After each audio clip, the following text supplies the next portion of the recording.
Jelas. Oke, baik saudara, minggu ini ya pada waktu kita renungkan firman, kita sedang diarahkan untuk fokus kita 2023. Nah, karena itu saudara kita mau persiapkan diri supaya kita siap memasuki 2023.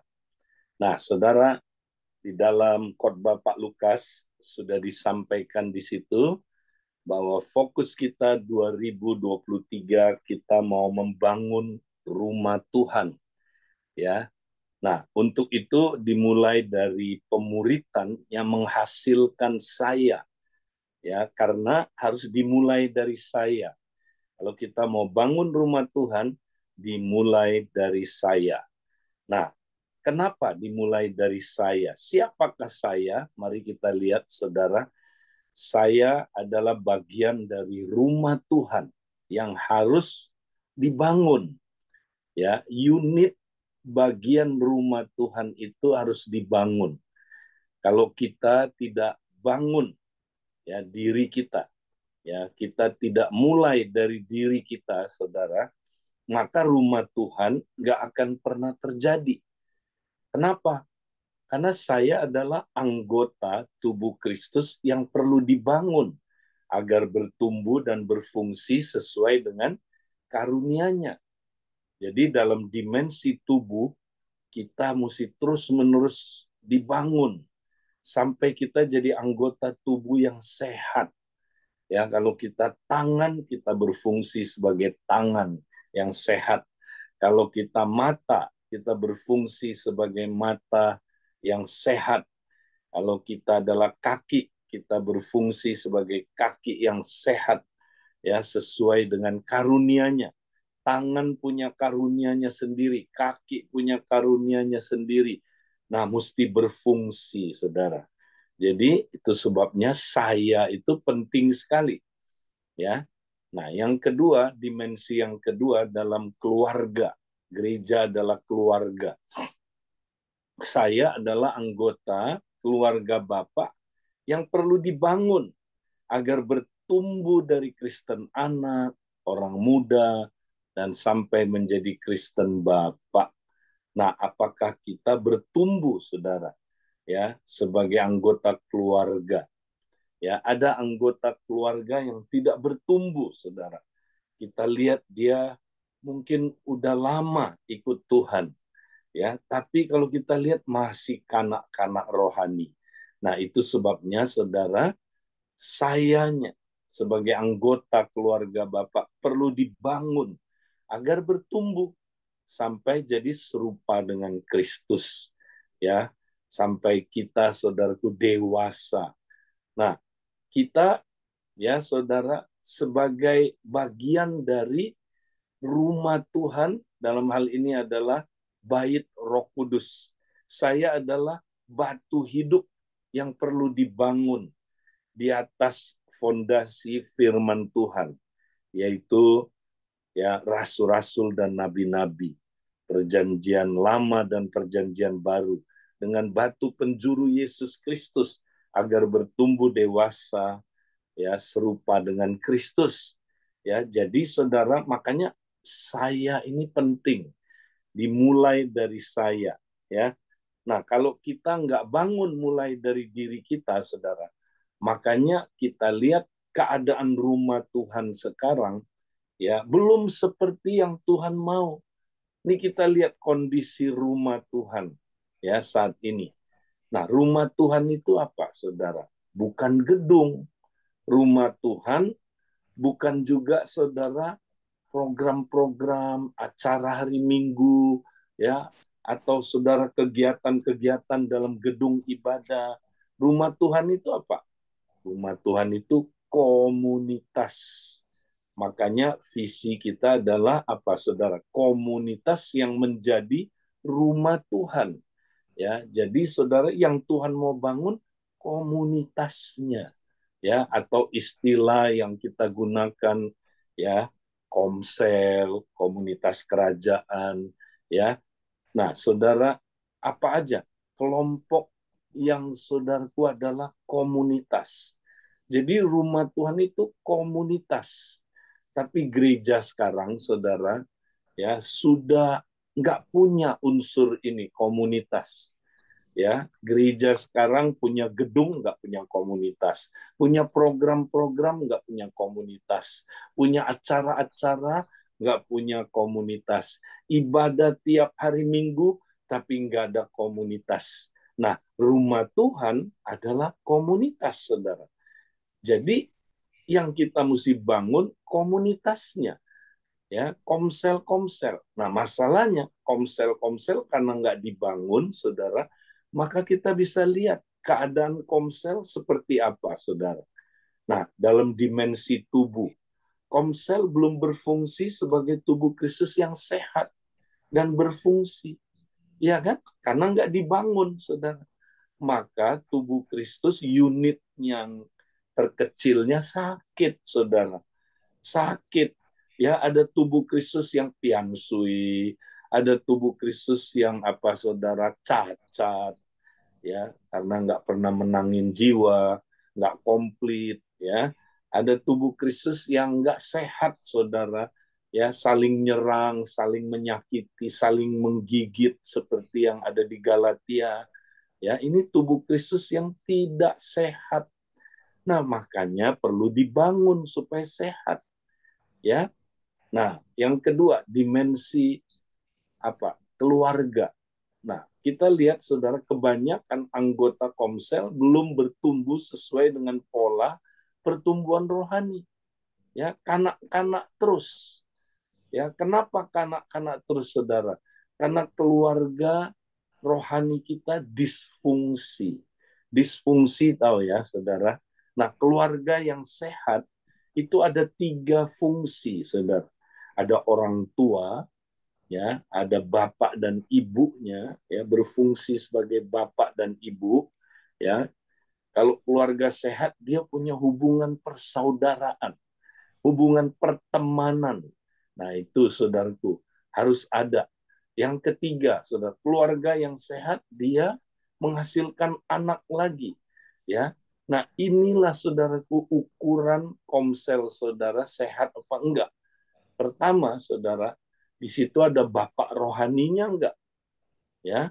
Nah, kebanyakan komsel faselnya enggak jadi bapak rohani, ya, enggak jadi ibu rohani. Faselnya, saudara, cuman jadi, ya, orang yang saudara mimpin, itu pun mimpinnya setengah-setengah, ya, nggak serius betul. Nah, makanya, saudara, komsel, ya, disfungsi, saudara, nggak punya bapak rohani. Nah, komsel punya persaudaraan nggak? Keluarga yang sehat, persaudaraannya sehat. Inilah apa, saudara, kompak. Ya, ada kompak-kompak di dalamnya, saudara. Ya, banyak keluarga nggak sehat, nggak punya kompak, saudara. Nah, ini dia. Yang ketiga, saudara, kompak-kompaknya bermultiplikasi nggak? Menghasilkan anak nggak? Nah, kalau enggak, saudara, keluarga kita, ya, komsel kita tidak sehat, disfungsi, saudara. Ya, nah, kita lihat unsur apa sekarang, dimensi yang ketiga, ya, apa, rumah Tuhan sebagai bait Roh Kudus.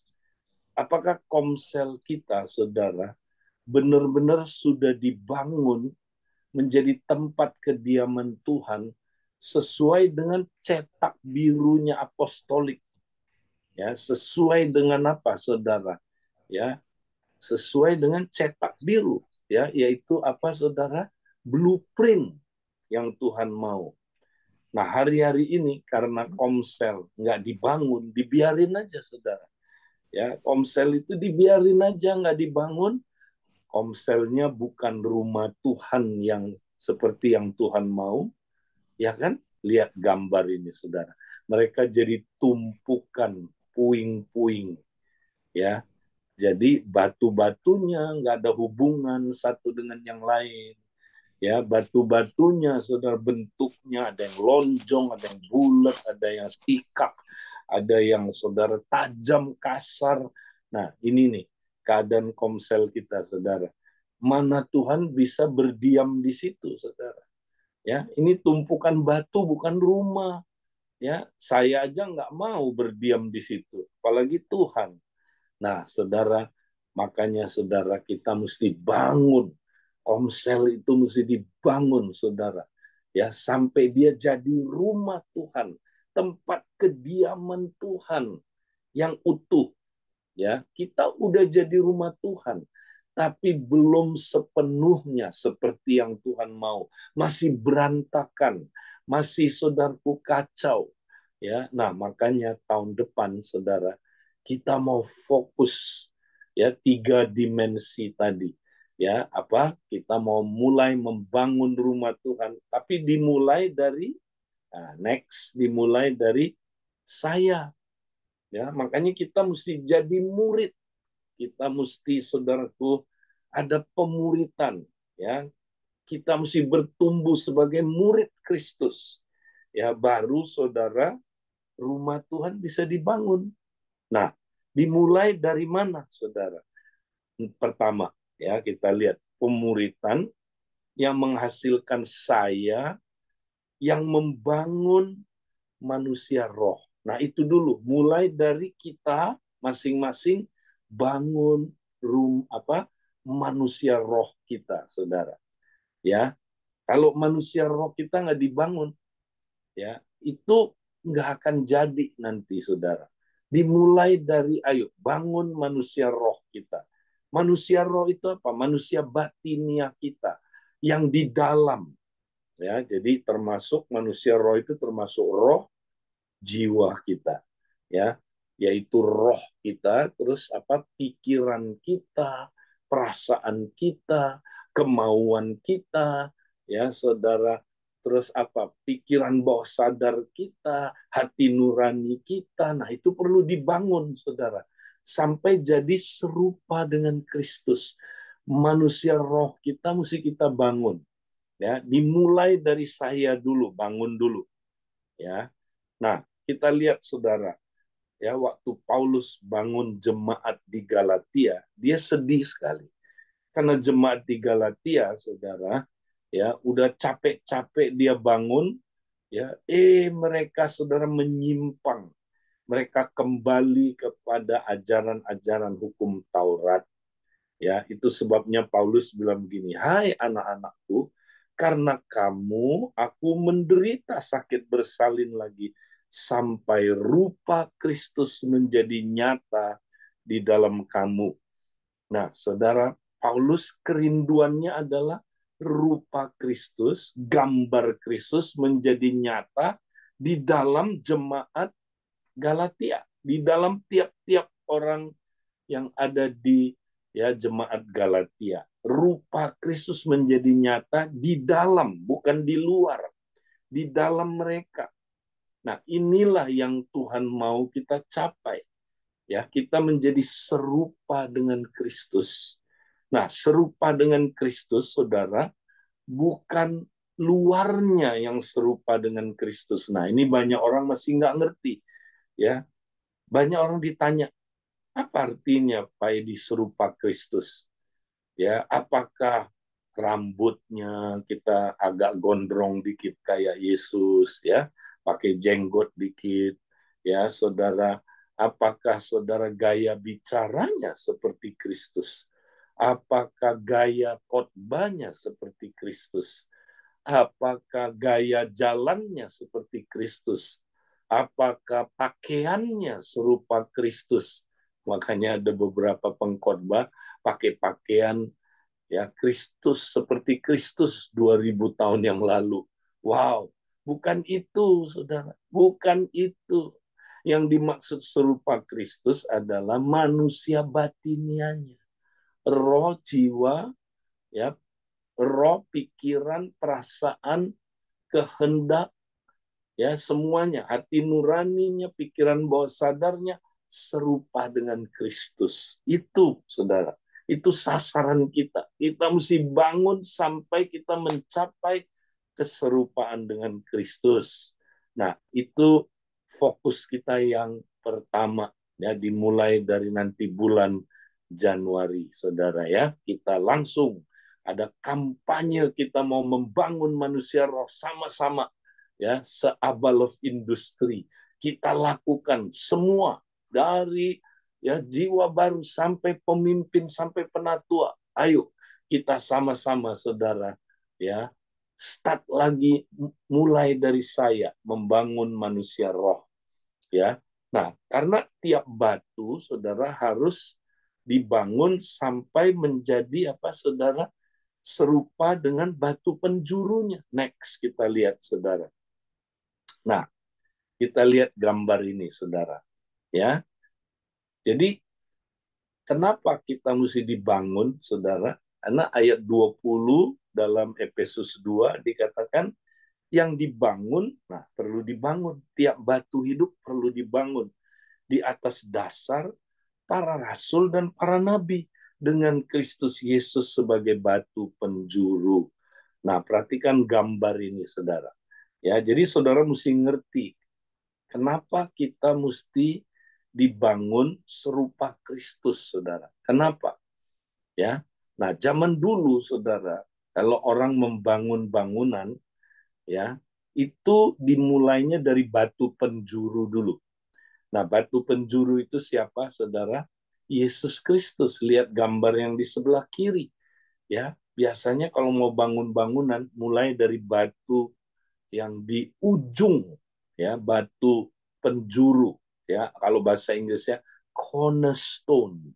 Ya, batu yang di sudut paling ujung. Ya, ini cornerstone, saudara. Mulainya dari situ. Kenapa harus ada cornerstone, batu penjuru? Karena itu standar.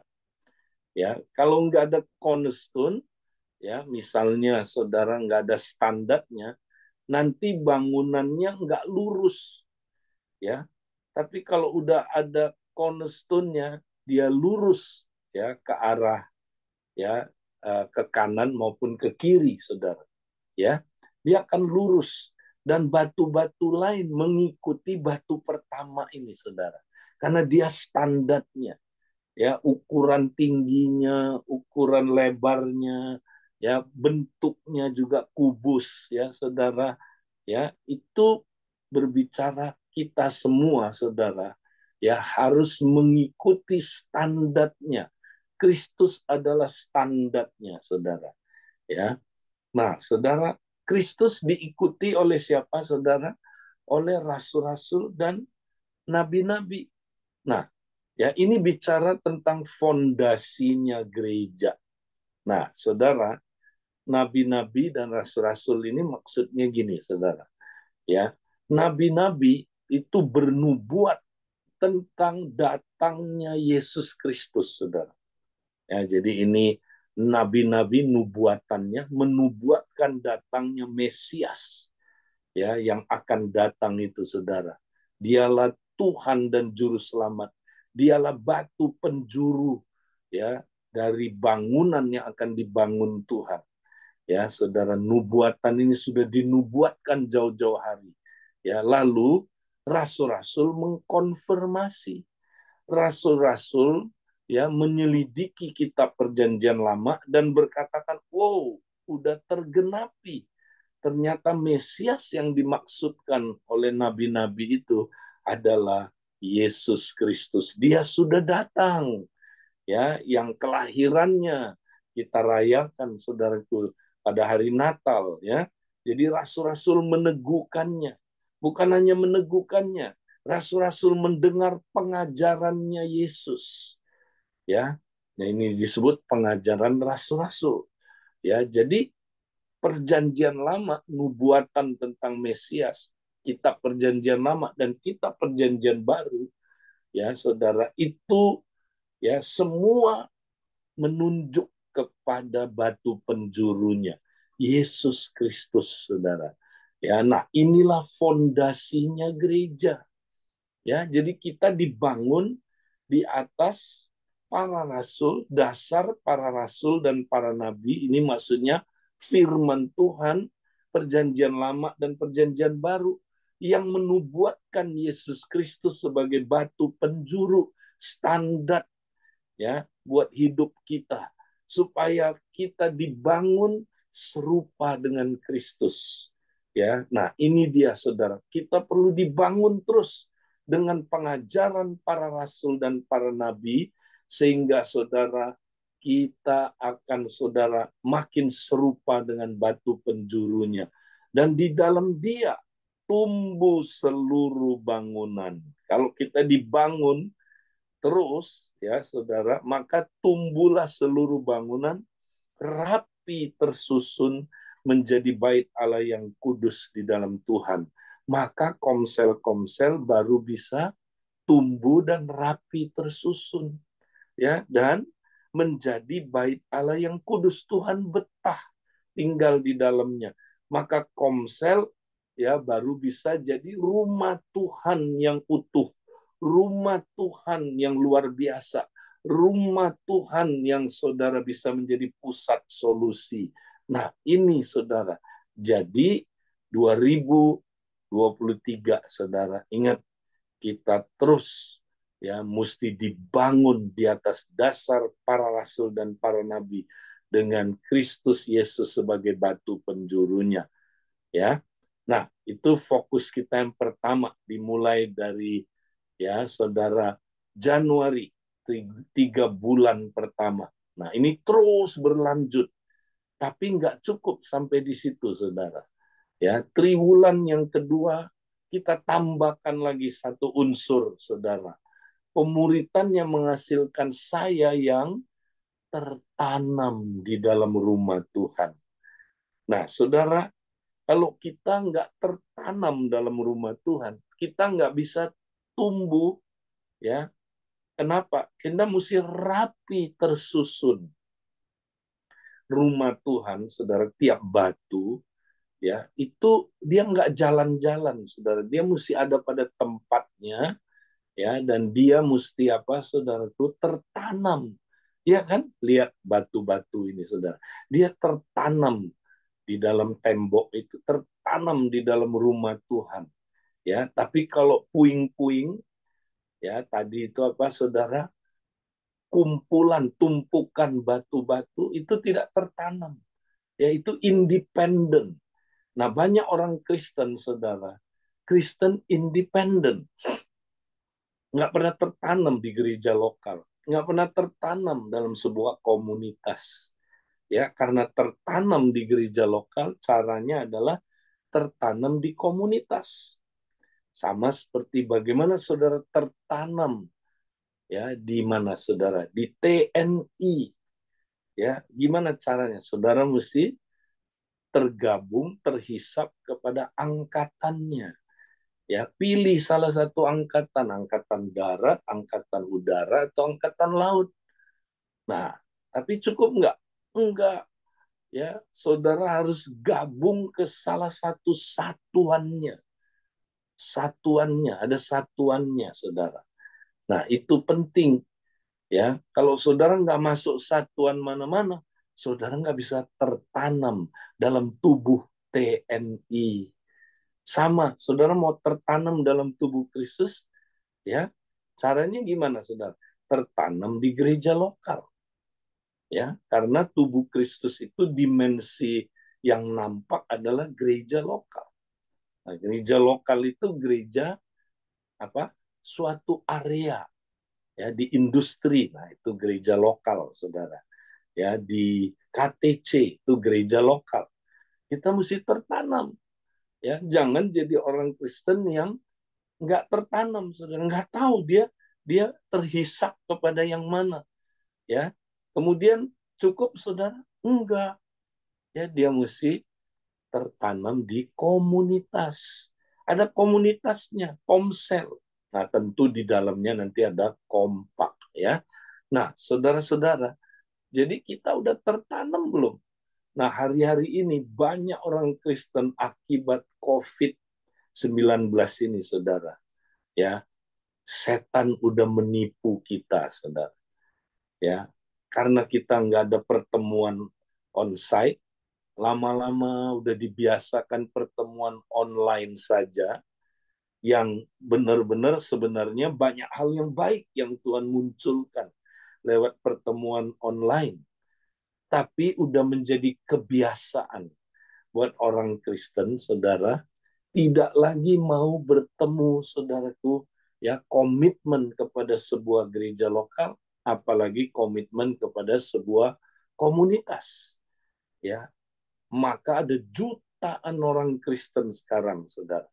Mungkin di Indonesia nggak tahu berapa juta, belum ada surveinya, ya. Tapi saudara tahu bahwa saudara yang kembali sesudah COVID-19, ya, yaitu saudaraku berkurang. Maka ada jutaan orang Kristen, saudara. Ya, mereka nggak pernah lagi tertanam dalam komunitas.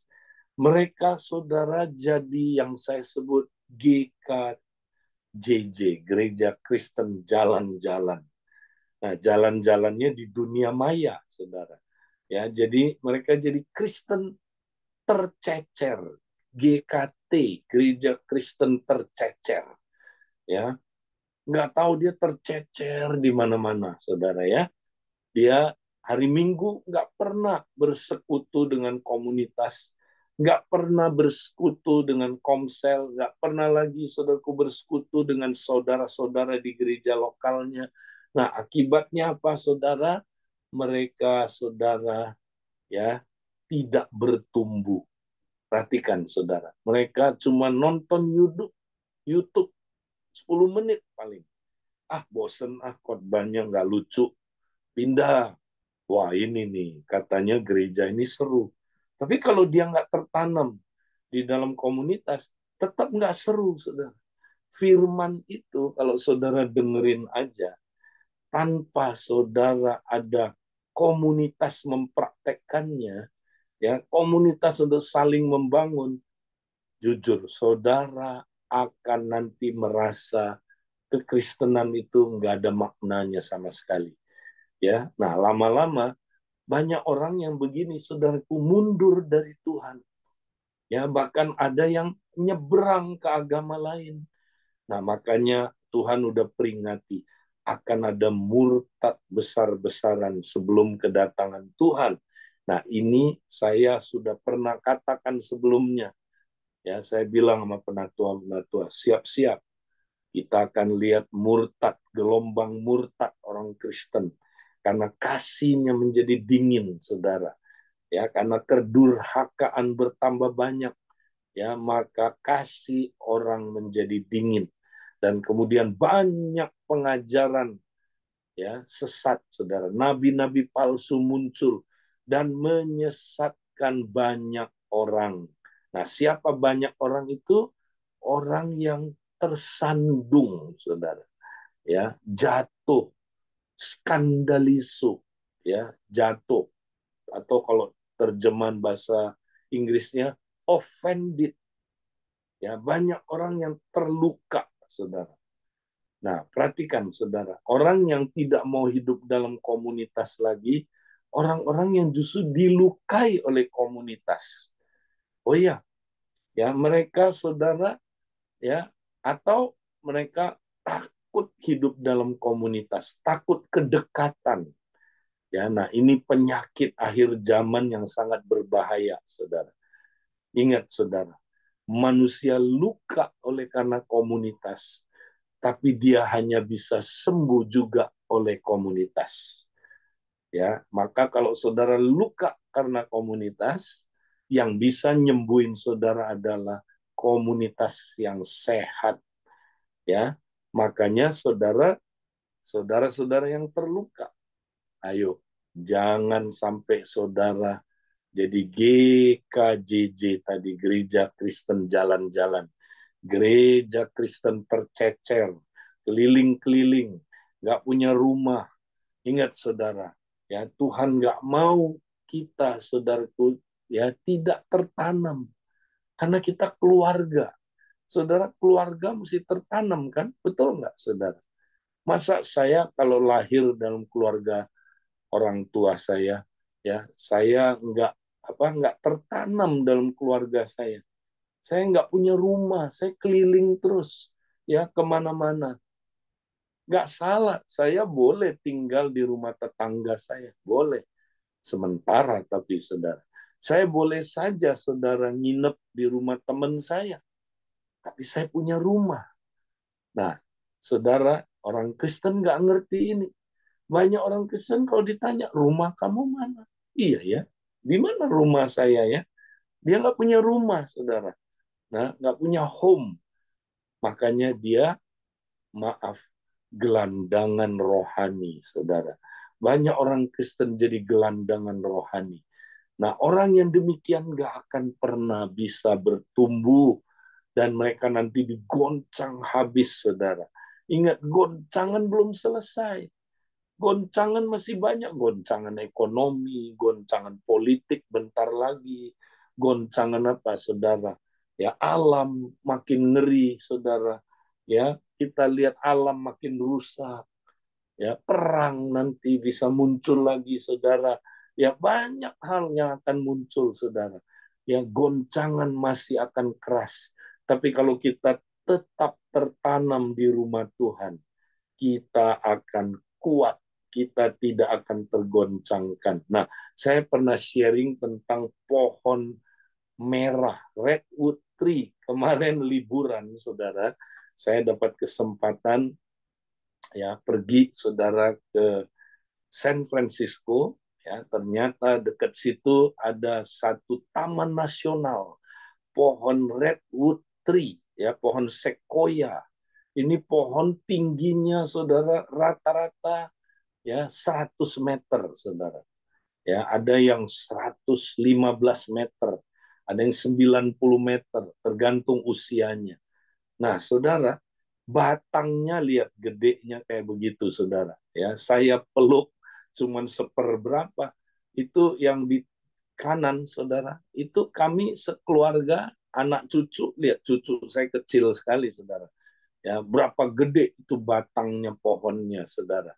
Ini belum yang maksimal, ya. Saudara, yang maksimal bisa 2 kali lebih gede. Ya, mobil bisa tembus di tengah pohon ini, saudara. Ya, nah, ini pohon yang di taman ini, saudara, rata-rata usianya sudah 1.000 tahun ke atas. Ada yang mungkin udah 2.000 tahun, saudara. Ya, nah, pohon ini, saudara, unik sekali. Ya, kami lihat pohon ini kalau dia sendirian, saudara, itu ya mungkin dia cuma hidup berapa puluh tahun, habis itu dia tumbang, saudara. Ya, dia jatuh. Tapi kalau pohon ini hidup dalam komunitas, saudara, bersama-sama, akarnya itu saling berpegangan, saling menganyam, saling apa, saudaraku, menguatkan, sehingga pohon ini nggak bisa tumbang, saudara. Wow, keren banget, saudara. Nah, di gambar yang salah satu saya nggak bawa di gambar ini, saudara, ada kira-kira 5-6 batang pohon sequoia ini lagi tumbuh, saudara. Di tengah-tengahnya kelihatan atas satu batang pohon yang udah kering, ya, udah mati 200 tahun kira-kira pohon ini, saudara. Ya, dan bahkan udah apa ya, udah gosong, mengalami kebakaran berkali-kali, digoncang, ya, saudara, udah mati 200 tahun, tapi pohon ini tidak, saudaraku, ya, bergeming, tetap berdiri. Wow, keren. Ya, kenapa, saudara? Karena di sekelilingnya ada 5-6 batang pohon yang akarnya berpegangan dengan pohon yang udah mati ini. Pohon yang udah mati ini, saudara, udah 200 tahun, tapi tetap berdiri teguh. Digoncang gempa bumi, ya, ingat, saudara, ya, California Utara itu banyak gempa bumi, dia nggak jatuh-jatuh. Ditiup angin, ya, ada angin yang kencang, nggak jatuh-jatuh, saudara. Nah, saudara, inilah gambaran orang, ya, benar yang tertanam dalam rumah Tuhan akan bertunas seperti pohon apa, saudaraku, palem, ya, dan akan tumbuh subur seperti pohon aras di Libanon. Ya, pohon aras juga begitu, saudara, pohon yang kuat, ya. Nah, saudara, bagaimana dengan hidup kita? Apakah kita sudah tertanam di rumah Tuhan? Ya, atau kita nggak setia, saudara? Ya, kita suka pindah-pindah. Ya, kita nggak suka, saudara, ada masalah di kompak yang satu, pindah ke kompak yang lain. Bukannya nggak boleh pindah, bukan. Tapi jangan, ya saudara, kita hidupnya, saudara, nggak komitmen tertanam. Ya, nggak suka komsel ini pindah. Nah itu, saudara. Tuhan mau kita, saudara, ya tertanam di rumah Tuhan, baru bisa tumbuh. Nah yang terakhir, ya saudara, bagian visi, ya yang bagian yang ketiga untuk tahun depan adalah pemuritan yang menghasilkan saya yang berfungsi dalam karunia-karunia. Nah, kenapa, saudara? Karena tiap bangunan, tiap batu hidup ini rapi tersusun, ya, rapi tersusun. Lihat batu-batu itu beda-beda, saudara. Ya, ukurannya, ya, walaupun pola umumnya sama, tapi ukurannya beda-beda. Ya, ada batu yang lebih dibawa, ya, mikul beban lebih banyak, ada yang di atas, ada yang frame, dijadikan frame, ya, di jendela. Setiap batu, saudara, unik dalam rumah Tuhan. Ya, setiap kita, saudara, dalam tubuh Kristus unik. Ya, ada yang tangan, ada yang kaki. Nah, kita mesti berfungsi sesuai dengan karunia-karunia. Ya, kalau kita nggak gunakan karunia-karunia, ya kita, saudara, rumah Tuhan nggak bisa dibangun. Kenapa? Karena rumah Tuhan dibangunnya dengan karunia-karunia. Ya, nah, Paulus berulang-ulang katakan, hendaklah kamu pergunakan untuk membangun jemaat. Ya, katanya kalau kamu, ya, menginginkan karunia-karunia, ya, maka pergunakanlah untuk membangun jemaat. 1 Petrus 4 ayat 10 bilang semua karunia harus kita gunakan untuk saling membangun, saudara. Nah ini, saling membangun. Berarti karunia harus dipergunakan untuk bangun komunitas. Bangun apa? Komsel. Nah makanya kalau komsel nggak gunakan karunia-karunia, komsel itu nggak pernah bisa menjadi rumah Tuhan. Makanya Tuhan sedih, saudara. Rumahnya nggak kebangun. Nah, kondisi rumah Tuhan sekarang, saudara, ya, jadi tumpukan puing, ya, jadi apa, saudara, keluarga yang disfungsi, jadi tubuh Kristus yang sakit. Masa kita tega, saudara? Kita, ya, sibuk dengan urusan kita. Makanya Tuhan ngomong di Hagai, ya, rumahku sedang saudaraku, rusak, ya, berantakan, ya, rumahku, ya, rusak, tapi kamu sibuk apa? Membangun rumahmu sendiri, urusanmu sendiri. Makanya Tuhan bilang begini, perhatikanlah, perhatikan hidup kamu. Kamu makan nggak pernah kenyang, kamu minum nggak pernah puas, kamu dapat uang, berpakaian tapi nggak pernah panas, engkau dapat uang tapi bocor terus uangnya. Nah, perhatikan hidup kita, saudara. Ya, apakah hidup kita, saudaraku, kita nggak pernah puas, ya, nggak pernah rasa cukup hidup ini, ya. Kenapa? Karena kita nggak bangun rumah Tuhan, kita bangun rumah kita, ya. Makanya, saudara, ayo, saudara, tahun ini bangun apa dalam hidup saudara? Yang saudara bangun, ya, apakah, ya, hidup saudara yang saudara sibuk, ya, terus saudara sibuk untuk apa, saudara? Ya, membangun, ya, kehidupan pribadi saudara tanpa kaitan dengan rumah Tuhan.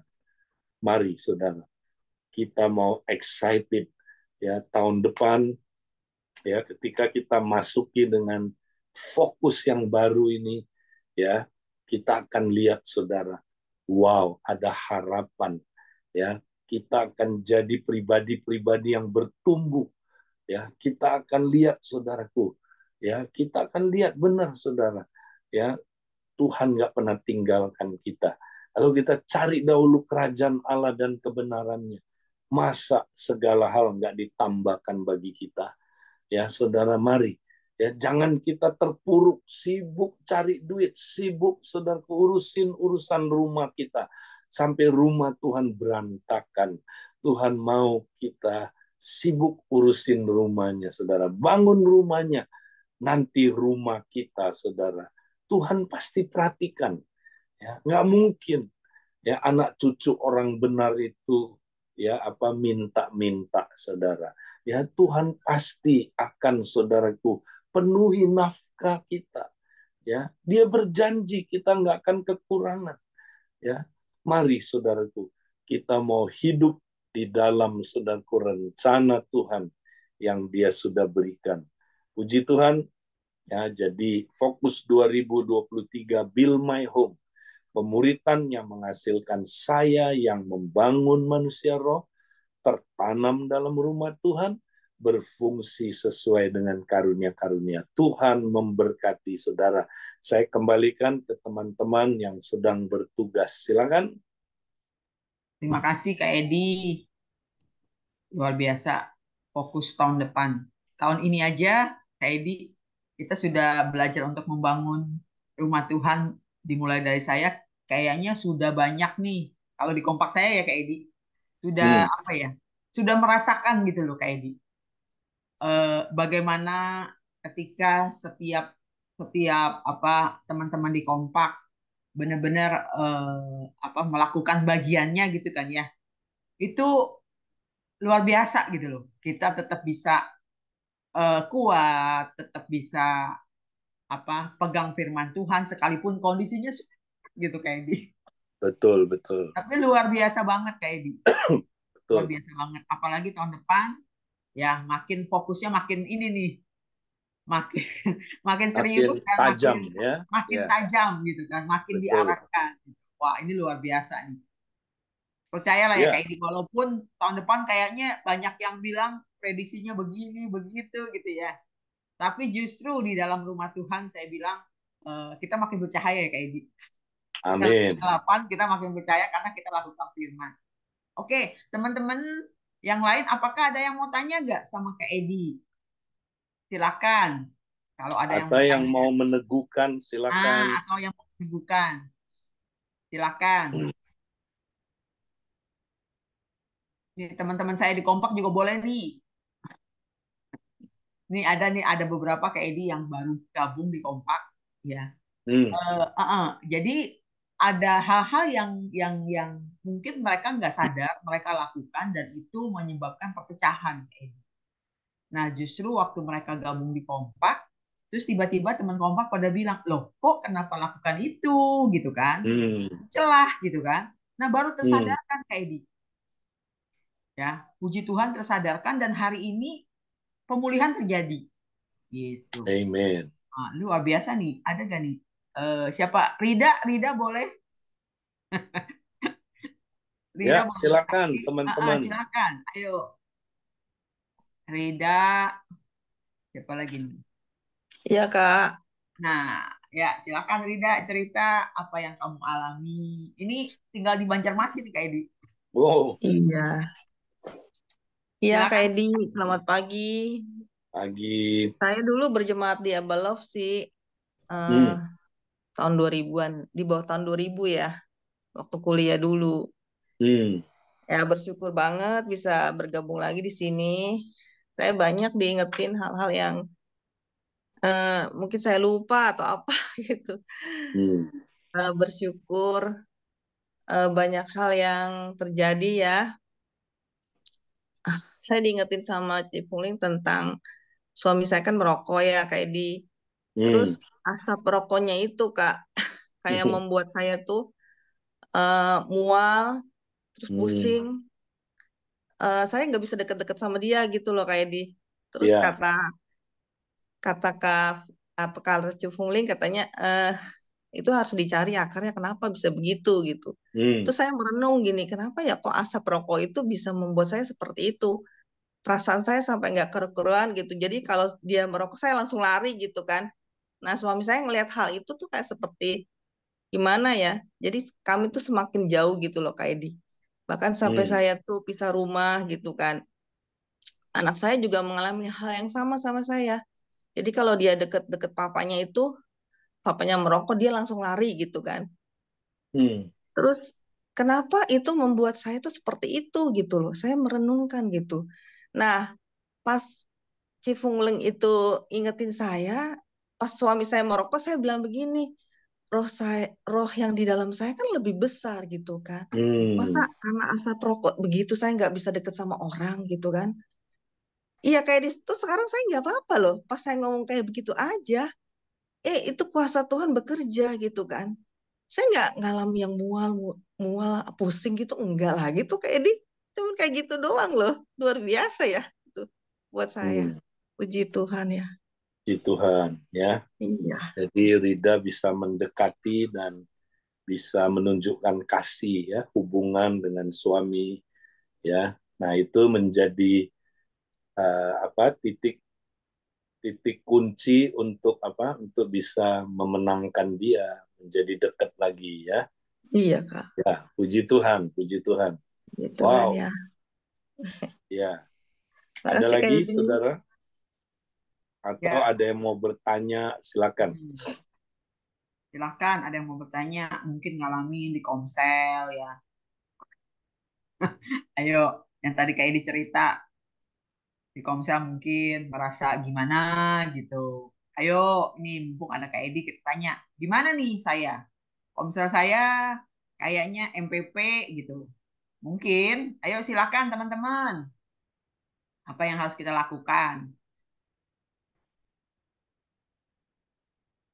Ini kayaknya semua terjawab, sudah terjawab. Tinggal praktek ya. Kalau saya Ya. pribadi ya kayak dia, eh sempet sih ngerasa, oh oke kok kayaknya Komsel dingin-dingin aja gitu ya. Tapi karena mungkin sudah belajar ya, diajarin bahwa semua dimulai dari saya. Hmm. Mesti saya dulu, jangan menuntut gitu kayaknya. Dan Hmm. itu saya baru tersadarkan, iya, kenapa saya tergantung sama yang lain? Tuhan ada di dalam hidup Iya. saya, gitu. Gitu loh. Itu benar-benar jadi kata-kata semua dimulai dari saya itu terus terngiang-ngiang gitu loh kayak gitu. Hmm. Gitu. Jadi tapi justru itu yang membangkitkan saya ya. Jadi ya saya Betul. kan nggak bisa mengatur orang ya. Yang saya bisa Iya. lakukan adalah mengatur diri saya sendiri, menguasai diri Ya. saya sendiri. Nah itu sih Bung itu. Ling, kalau semua orang kayak begitu kan dahsyat ya di Komsel Iya, ya. iya loh kayak gitu. Dimulai dari saya, Iya, kita mikirin kita dulu, ya kan? Nah, iya. seringkali kalau ada masalah, kita bukannya mikirin saya bagiannya apa ya yang perlu Hmm, diperbaiki. Kita hmm. malah nyalain orang lain ya. Ini Iya. karena dia ini, karena Hmm, suami saya, karena hmm. istri, karena anak, ya, karena anggota Komsel ini begini, ini kurang asem dan nggak tahu lagi kurang apa ya. Ya, tapi kalau kita mulai dari kita, saya yakin semua kita, wah semangat sekali nih. Ya, Komsel kita pasti terbangun kan. Nah, Iya. lama-lama Komsel kita makin baik, makin bertumbuh, makin jadi pusat solusi. Nah, itu yang kita mau capai ke depan. Jadi simple, mulai dari saya. Pak Iya. Untung mau sharing Mungkin dari sesuatu. itu kali Kak, Yuyul mungkin bisa cerita. Yul kemarin tuh sebenarnya kan gini Kak, dari yang dimulai dari saya itu memang sangat konform ya. Jadi kan memang Yuyul kan sebagai Korta, sebagai Korsel juga di areanya gitu ya. Dia setia setiap pagi sama-sama kita dan sebetulnya ada dua komsel yang praktis waktu pandemi itu hilang Kak. Termasuk hasilnya juga ngilang gitu. Hmm. Tapi ketika dia Yuyul juga setia gitu ya setiap pagi dan mungkin ya teman-teman yang lain sama. Kemarin itu pas saya pikir ini titik awal ya. Kita mau ngadain minggu kemarin hari apa tuh kemarin tuh. Eh, Sama-sama mau ngerayain Natal sebetulnya tapi kumpul lagi tuh nggak ngira ada kumpul 35 yang selama ini hilang. Hmm. Jadi 35 kemarin hadir itu luar biasa sih. Jadi yang selama ini mereka sebetulnya udah entah kemana kita nggak tahu ya, tapi ya ketika pribadinya sebagai pemimpin ya Yuyul setia bangun dimulai dari sayanya itu satu persatu mulai balik nih Kak. Gitu. Hmm. Nah Yul mana? Dia cerita sedikit Yul. Mana tuh dia? Silakan. Yul atau Yina? Mungkin nggak ada. Ya itu sih Kak, saya cuman apa Oke. meneguhkan apa istilahnya ya, meneguhkan apa yang kayak disampaikan hari ini. Jadi memang ketika dimulai dari saya yaitu jalan ya, semua Tuhan pasti akan kembalikan dan pulihkan sih. Amin. Ya, saya Ya. ini sih kemarin kebetulan saya juga yang sampaikan renungan di pertemuan itu ya. Saya melihat ini titik awal di mana Tuhan akan pulihkan kembali. Dan Hmm. tahun depannya saya percaya bahwa ini kan penuaian yang besar sih. Yes. Ya. Betul. Saya juga Tuhan ada tuh. lagi siapin fondasi kita kok Betul, nanti. betul Kak. Memang Jadi sepertinya kalau kemarin konsep juga kok ini, Komsel, iya, iya, udah jadi rumah, iya, jiwa yang dimenangkan itu kan nggak hilang karena dia jadi betul. rumah kan. Nah, seringkali Komsel kita nggak home buat orang-orang, ya kan? Orang datang nggak merasa home dia. Jadi makanya itu ya bisa mengakibatkan orang meninggalkan, ya pindah-pindah, keliling-keliling, tercecer tadi itu ya. Iya, termasuk faselnya Kak sebetulnya Kak, kan kemarin itu. Jadi termasuk fasel udah lama gitu yang hilang, tapi ya saya nggak tahu Tuhan luar biasa sih ketika pemimpinnya juga setia bangun bangun sayanya ya Tuhan Hmm, bekerja gitu sih. amin. Hmm. Iya, kemarin saya juga Oke. kebetulan